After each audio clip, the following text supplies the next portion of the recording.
Peringatan Orang Kudus tanggal 28 Januari, Santo Thomas Aquinas.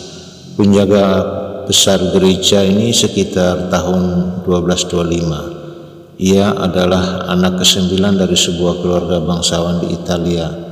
Thomas seorang anak yang amat cerdas, tetapi ia tidak pernah menyombongkan kelebihannya itu.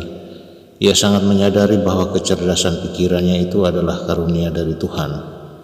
Kastil keluarganya berada di Roccasecca, sebelah utara Monte Cassino, di mana para biarawan Benediktin tinggal.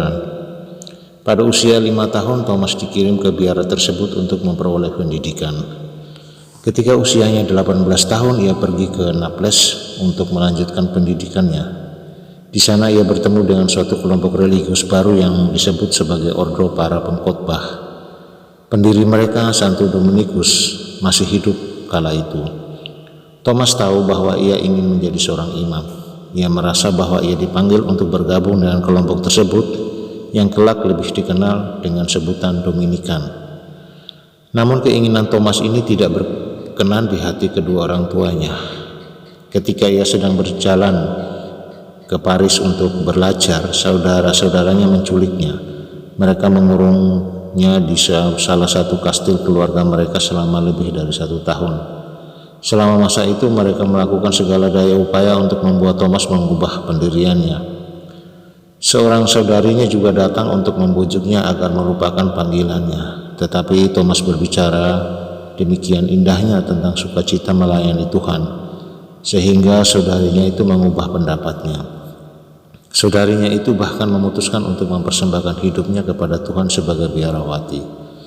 Setelah 15 bulan lamanya, pada akhirnya Thomas diberi kebebasan untuk memenuhi panggilannya. Santo Thomas menulis demikian indah tentang Tuhan sehingga orang-orang dari seluruh dunia telah mempergunakan tulisan-tulisannya selama beratus-ratus tahun. Penjelasannya tentang Tuhan dan tentang iman berasal dari cintanya yang amat mendalam kepada Tuhan.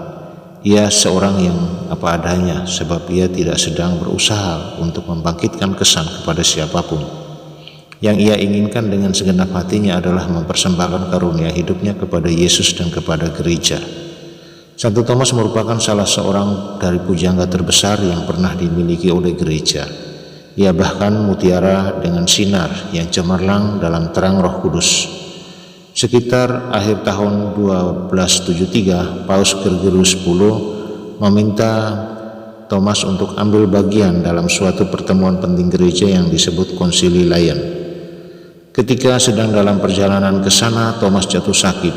Ia harus menghentikan perjalanannya dan tinggal di sebuah biara di Fossa Nova, Italia, di mana akhirnya ia wafat di tanggal 7 Maret 1274.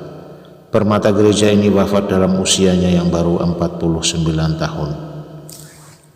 Santo Thomas dinyatakan kudus pada tahun 1323 oleh Paus Paulus II. Paus Pius V memberinya gelar pujangga gereja pada tahun 1567. Paus Leo XIII memberinya gelar Maha Guru dari segala doktor akademik pada tahun 1879 dan pelindung semua universitas, perguruan tinggi, dan sekolah pada tahun 1880. Santo Thomas Aquinas, doakanlah kami.